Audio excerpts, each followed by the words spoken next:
मालवा क्षेत्र के मेरे सभी किसान भाइयों को राम राम नमस्कार।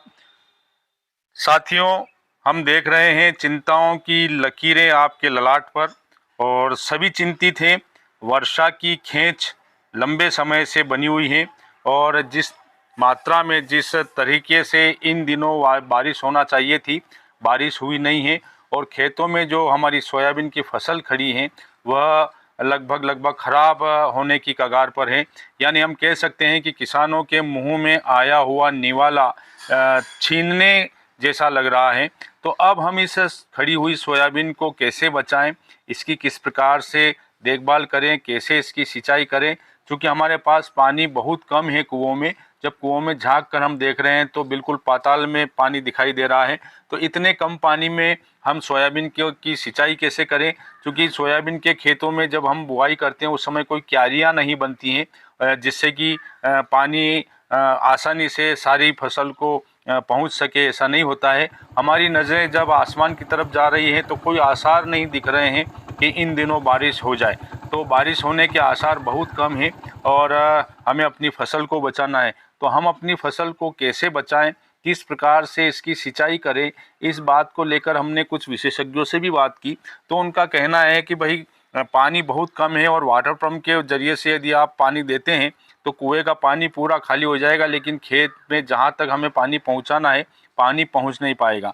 तो इसके लिए एक ही माध्यम उन्होंने बताया है और वह माध्यम शायद है कि कई किसानों के पास नहीं है, वह साधन कई एक किसानों के पास नहीं है। और वह साधन क्या है हम आपको बता रहे हैं। वह साधन है साथियों स्प्रिंकलर। स्प्रिंकलर यानी फव्वारा माध्यम से, फव्वारा पद्धति से हम अपने खेत में सिंचाई करें।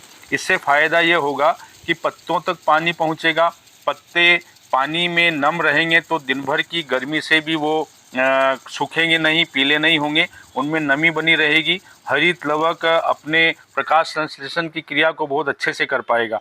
तो हम देख रहे हैं किस प्रकार से यह प्रक्रिया में है स्प्रिंकलर और हम सिंचाई इससे कर रहे हैं। मैं खेत पर पहुंचाऊं, देखते हैं वहां क्या हो रहा है। ज़्यादा वर्षा की खेंच है और बारिश बिल्कुल नहीं हो रही है इस क्षेत्र में।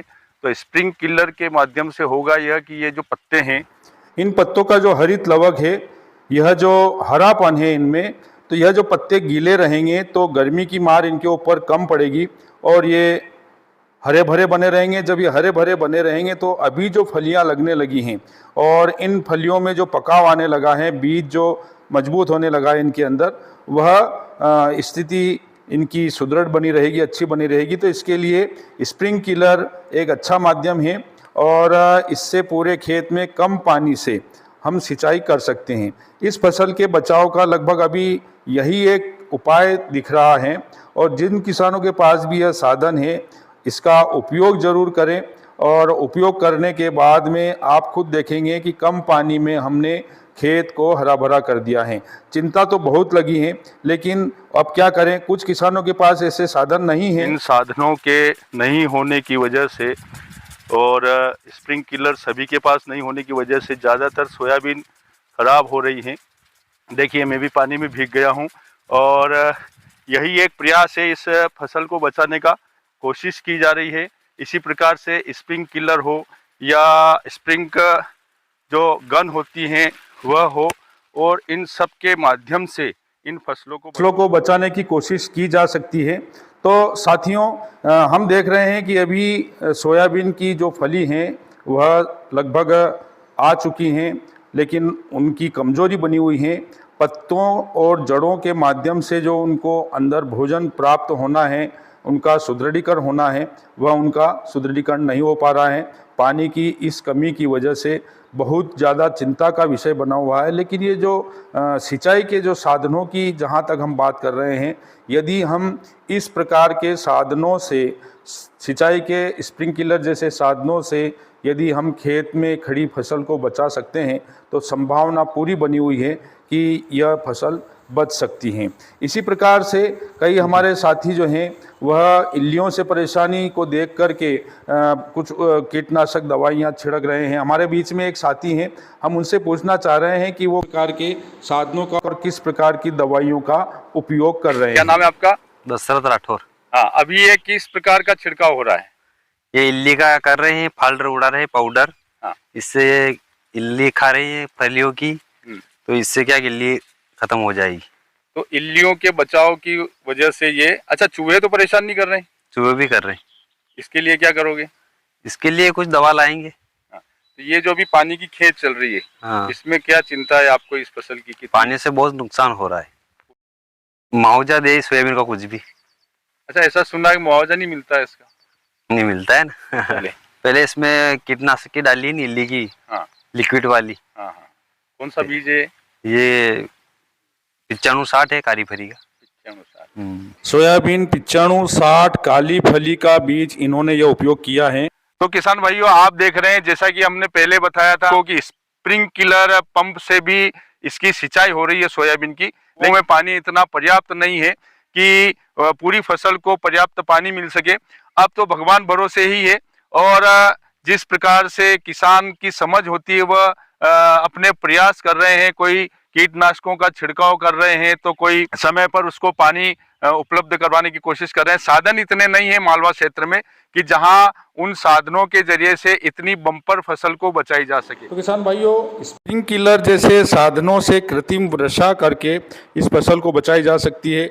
जमीन पूरी तरह दरारों की ओर तब्दील हो रही, और ये जो फली आ रही हैं इसमें भी सूखापन दिख रहा है। यह पकने की कगार पर है, लेकिन ऐसा लग रहा है जैसे कि किसान के मुंह में आने वाला निवाला छीना जा रहा है। तो ऐसे समय में बहुत ही चिंता बढ़ रही है। तो क्यों ना सिंचाई की ओर ही ध्यान दिया जाए, और सिंचाई के लिए जो भी हमारे पास पर्याप्त साधन है उनका उपयोग किया जाए। यदि सिंचाई समय पर हो जाती है तो निश्चित ही इसका कुछ प्रतिशत फसल का बचा पाएंगे। पानी की कमी बनी रहने से इस बम्पर फसल में नुकसान हो सकता है, फिर भी किसान उम्मीदों में जीता है। और जैसा कि हम देख रहे हैं, आकाश पूरी तरह से खाली पड़ा है, और ये इस प्रकार की इल्ली देखिए, ये जो इल्ली है देख रहे हैं आप, इस प्रकार की इल्लियां यहाँ लगने लगी हैं। यह इल्लियां पत्तों को चट करेगी।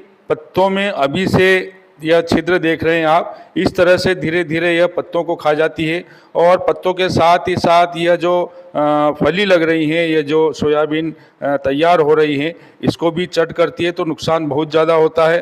तो इन इल्लियों को मारने की पूरी कोशिश की जा रही है, कीटनाशक दवाइयों का उपयोग किया जा रहा है, किंतु फिर भी कुछ इल्लियां तो इस तरह की होती है जो पत्तों में छिप जाती है या मिट्टी की दरारों में चली जाती है। इस तरह की दरारें यहाँ आई हुई हैं। पानी की कमी है, इसलिए यह दरारें दिख रही हैं। सोयाबीन की फसल की बुआई जब होती है तो किसी प्रकार की क्यारियां नहीं बनाई जाती है, ना ही इस प्रकार की व्यवस्था की जाती है कि हम अपने कुएं का पानी जब हमने पंप लगाएंगे तो वो पानी सीधा सीधा पूरे खेत को मिल जाए।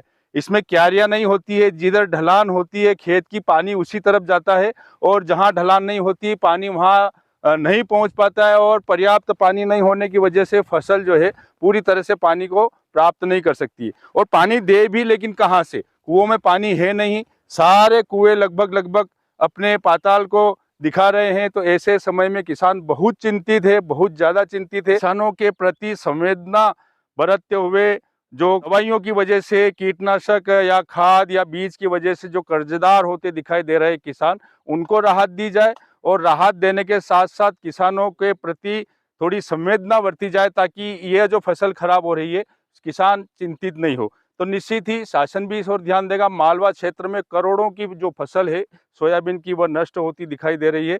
यह सारी प्रकृति की मार है। बार बार किसान को प्रकृति की मार को झेलना पड़ता है, और उस प्रकृति के साथ हम लोग जो छेड़छाड़ कर रहे हैं, इस वजह से मौसम बिगड़ता है। समय पर बरसात का नहीं होना, समय नहीं होता है, या तेज गर्मी का होना होता है। तो इस क्षेत्र में इस प्रकार की जो फसलों की अनुकूलता, इधर हम देखें कि नदियों की तरफ भी हमारा ध्यान नहीं जा रहा है। यदि नदियों का पानी कुछ स्थान पर रोक लिया जाए तो ऐसे समय में वहां से सिंचाई के लिए पर्याप्त पानी मिल सकता है। यह हमारे क्षेत्र की ईडर नदी है, जहां पूरे साल भर सिंचाई के लिए पर्याप्त पानी मिल जाया करता था, लेकिन आज इसकी हालात आप देखें कि यहाँ केवल पशुओं के पीने लायक पानी ही यहाँ शेष बचा है और वह भी गंदला पानी है, प्रदूषित पानी है। तो ऐसे समय में नदियों का भी हम लाभ नहीं ले पा रहे हैं। तो यदि नदियों का पानी हम समय समय पर रोक लिया करें या अपने कुओं के जल स्तर को बढ़ाने के लिए कहीं न कहीं हम पानी के इस बहाव को रोक लिया करें तो निश्चित ही इससे फ़ायदे होंगे। कि कुछ लोग कुओं से मोटर या वाटर पंप लगा कर के जो सिंचाई करने के प्रयास कर रहे हैं, वह प्रयास ऊँट के मुँह में जीरे के समान है। चूँकि पहले भी मैंने बताया है कि खेतों में किसी प्रकार की क्यारियाँ नहीं होती हैं या जिस तरीके से पानी को एक लाइन में भेजा जाए पूरे खेत में, वो व्यवस्था सोयाबीन के खेत में होती नहीं है। तो यह जो पानी जा रहा है, जिधर ढलान होगा उधर ही पानी पहुंचेगा और पूरे खेत को पानी मिलेगा नहीं। तो ऐसे प्रयास किए तो जा रहे हैं, लेकिन यह प्रयास एक प्रकार से फसलों के लिए या एक विशेषकर सोयाबीन के लिए पर्याप्त नहीं होगा। फिर भी क्या करें, किसान अभी मजबूर हैं, चिंतित हैं, तो उनके पास जैसा भी जो साधन है उसके माध्यम से खेतों तक, फसलों तक पानी पहुंचाने की कोशिश की जा रही है। साथियों, पूरे खेत सूखे पड़े हैं। मालवा क्षेत्र के जहां जहां के भी आप लोग खेत देखेंगे इसी प्रकार से सूखे पड़े हैं और लोग मजबूरीवश इस प्रकार से छोटे छोटे प्रयास कर रहे हैं। अब ये जो वाटर पंप चल रहा है, इसका पानी कितना आप लोग माने खेतों तक पहुंचेगा? पर्याप्त पानी है भी नहीं है कुओं में। और यह जो प्रयास किया जा रहा है, साधनों के अभाव में प्रयास किया जा रहा है। यदि आज यहाँ स्प्रिंकलर होता या वाटर गन होती तो निश्चित ही कम पानी में पूरे खेत को पानी दिया जा सकता। तो हम माने इस बात को और कोशिश की जा रही है कि फसलों को जैसे तैसे बचाया जाए। किसानों की चिंताएं बहुत ज़्यादा गहराने लगी हैं और उम्मीद की जा रही है कि इस वर्षा काल में पर्याप्त बारिश हो जाए, लेकिन आसार कुछ भी नहीं दिखाई दे रहे हैं।